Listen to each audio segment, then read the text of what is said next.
Hello दोस्तों, कैसे हैं आप लोग।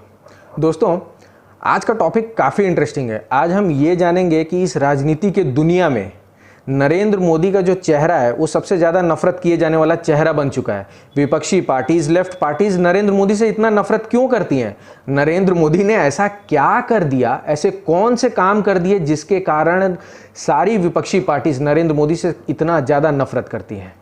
आइए इस वीडियो में हम ये जानने की कोशिश करते हैं ऐसे वो कौन से काम हैं, ऐसा मोदी ने क्या कर दिया जिसके कारण इतना ज़्यादा विरोध होता है विपक्षी पार्टीज़ द्वारा। चलिए आगे देखते हैं। दोस्तों, चलिए अनबॉक्स करते हैं इस हिडन साइड को कि नरेंद्र मोदी नफरत का चेहरा इतना बड़ा क्यों बन चुका है विपक्षी पार्टियों के लिए। पहली बात है, एक नेता अपने ही पार्टी में किसी को नहीं देख पाएगा, किसी और आदमी को नहीं देख पाएगा, किसी अन्य व्यक्ति को नहीं देख पाएगा कि वो उसके सीट पे आके बैठे या उस लेवल तक पहुंचे, तो वो दूसरी पार्टी के नेता को या दूसरी पार्टी को कैसे देख सकता है कि वो सत्ता में आए। नरेंद्र मोदी बीजेपी से है तो जाहिर सी बात है विपक्षी पार्टीज या अन्य पॉलिटिकल पार्टीज उनसे नफरत करेंगी ही करेंगी। अब आते हैं दूसरे पॉइंट पे। नरेंद्र मोदी आरएसएस से आते हैं। आरएसएस एक राष्ट्रवादी संगठन है। आरएसएस ना धर्म की राजनीति करता है, आरएसएस ना जाति की राजनीति करता है, आरएसएस ना गरीब की राजनीति करता है, अमीर गरीब की। आरएसएस जब भी कोई नेचुरल कैलामिटी हो जाती है, बाढ़, सूखा या कोई भी आपदा, उसमें सेना के साथ कदम से कदम मिला के आरएसएस के लोगों की मदद करते हैं। आरएसएस का सपोर्ट करना, आरएसएस का साथ देना विपक्षी पार्टियों के सेकुलर एजेंडे में फिट नहीं बैठता, इसलिए आरएसएस का विरोध होता है। और आरएसएस बीजेपी को ही पसंद करती है। आरएसएस से जो काफ़ी मेंबर आरएसएस के बीजेपी के टॉप के लीडर हैं, तो इसलिए आरएसएस का विरोध होना ज़रूरी है। ऑपोजिशन पार्टीज नरेंद्र मोदी से इसलिए भी नफरत करती हैं क्योंकि नरेंद्र मोदी आरएसएस से आते हैं और आरएसएस से आज भी जुड़े हुए हैं। और हमारे देश में जो आज़ादी के बाद से पॉलिटिकल पार्टीज 3 मुद्दों की ही राजनीति करती हैं। पहला जो मुद्दा है वो है दलित, दूसरा है धर्म की राजनीति, तीसरा है अमीर और गरीब। और आरएसएस इन तीनों मुद्दों से अपने आप को अलग रखता है। क्यों? क्योंकि आरएसएस का काम ही है, आरएसएस में जितने मेंबर जुड़े हुए हैं उनका काम ही है कि राष्ट्र का निर्माण करना, एक स्वर्णिम भविष्य के लिए भारत को अग्रसर करना। अब आप सोचिए और समझिए। आधार कार्ड जो कि कांग्रेस गवर्नमेंट ने लेके आया था, पर इसका सही फायदा मोदी सरकार ने उठाया। मोदी सरकार ने जनता को कहा कि आधार कार्ड आप अपने bank account, pension account, ration card, mobile number इत्यादि से जोड़िए। और इनसे जोड़ने के बाद काफ़ी फर्जी अकाउंट्स का पर्दाफाश हुआ, जैसे फर्जी पेंशन अकाउंट, फर्जी किसान, फर्जी स्टूडेंट्स, फर्जी टीचर इत्यादि। अब मैं आपको बताता हूँ इससे क्या फ़ायदे हुए। लगभग 1,30,000 फर्जी टीचर्स बेनकाब हुए जो लाखों की सैलरी लेते थे सरकार से। 3.5 करोड़ फर्जी एलपीजी कनेक्शन सामने आए। 1.5 करोड़ फर्जी राशन कार्ड वालों का नाम सामने आया। कर्नाटका में जब कांग्रेस की गवर्नमेंट थी तो 8.5 लाख फर्जी राशन कार्ड सामने पाए गए। 15 लाख से भी ज़्यादा फर्जी पैन कार्ड पाए गए। झारखंड, मणिपुर और अरुणाचल प्रदेश में 4.5 लाख फर्जी स्टूडेंट्स थे जिनका मिड डे मील सरकार से लिया जाता था। तो आप सोचिए, जब इन 3 राज्यों में इतने फर्जी विद्यार्थी पढ़ रहे थे तो अन्य राज्यों में कितने होंगे। फर्जी किसान बन के लोन लेते थे और लोन वेवर स्कीम में पैसे का लाभ उठाते थे। मनरेगा जो कांग्रेस गवर्नमेंट ने शुरू किया था, पर आधार कार्ड लिंक करने के बाद 87 लाख जॉब कार्ड फर्जी पाए गए। इन कामों से ऑपोजिशन पार्टीज के छाती पे तो सांप लौटता है। तो अब आप सोचिए, मोदी नफरत का चेहरा क्यों नहीं बनेगा ऑपोजिशन पार्टीज के लिए। अब मैं आपको बताता हूँ world bank report. World bank की 2016 की रिपोर्ट ये कहती है कि आधार कार्ड जब से जुड़ा है वेलफेयर स्कीम से, वेलफेयर योजनाओं से, तो भारत इससे $11 बिलियन रुपए हर साल बचा सकेगा। अभी बात कर लेते हैं कुछ और 3 मुद्दों की। एक है ट्रिपल तलाक। ट्रिपल तलाक साहबानों का केस आप लोगों को याद ही होगा, 30 साल से पेंडिंग था। सारी विपक्षी पार्टी ये बात को जानती थी, पर कोई हाथ लगाने से अपने आप को बचता था। उनको ऐसा लगता था कि अगर हम ट्रिपल तलाक के मुद्दे पे बोलेंगे या उसमें कुछ अपनी सहमति जताएंगे तो मुसलमान पक्ष नाराज हो जाएगा।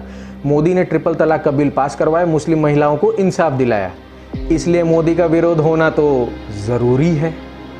अब आते हैं दूसरे मुद्दे पे, जो है धारा 370। धारा 370 भारत देश पे एक श्राप था, नेहरू के द्वारा दिया गया श्राप।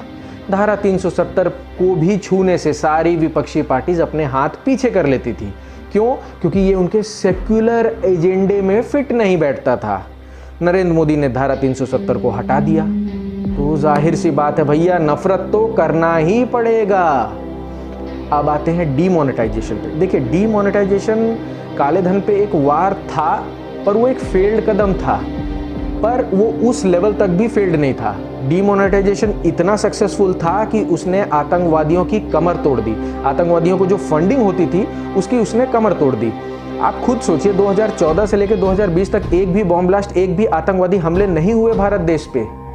हाँ, कश्मीर में पाकिस्तान प्रॉक्सी वॉर करता रहता है, वो आतंकवादियों को भेजता रहता है, पर हमारी सेना भी उनको बराबर ठोकती रहती है। आप खुद सोचिए कि डीमोनेटाइजेशन की वजह से जो टेररिज्म के लिए फंडिंग है वो रुक गई है। पॉलिटिकल पार्टीज भी जो इलेक्शन के समय फंडिंग करती थी उस पर भी असर पड़ा है। और नकली नोट जो छापने का धंधा बांग्लादेश से होता था और इंडिया में होता था, इंडिया में वहाँ से पैसे आते थे नकली नोट, उस पर काफ़ी हद तक लगाम लग गई। और ये पॉसिबल हुआ डीमोनेटाइजेशन की वजह से। तो मोदी का विरोध तो भाई होना ही होना है। इतनी बड़ी बड़ी समस्याएं अगर भारत देश से वो धीरे धीरे मोदी हटा देगा तो उसका विरोध होगा ही होगा, और नफरत का वो मोदी का चेहरा एक नफरत का चेहरा बनता जाएगा ऑपोजिशन पार्टीज के लिए। सोचिएगा जरूर। दोस्तों, राम मंदिर हमारे हिंदुओं के आस्था का केंद्र। 500 साल से हम हिंदू ये सोच रहे थे कि अब राम मंदिर बनेगा और अब हम दर्शन करने जाएंगे।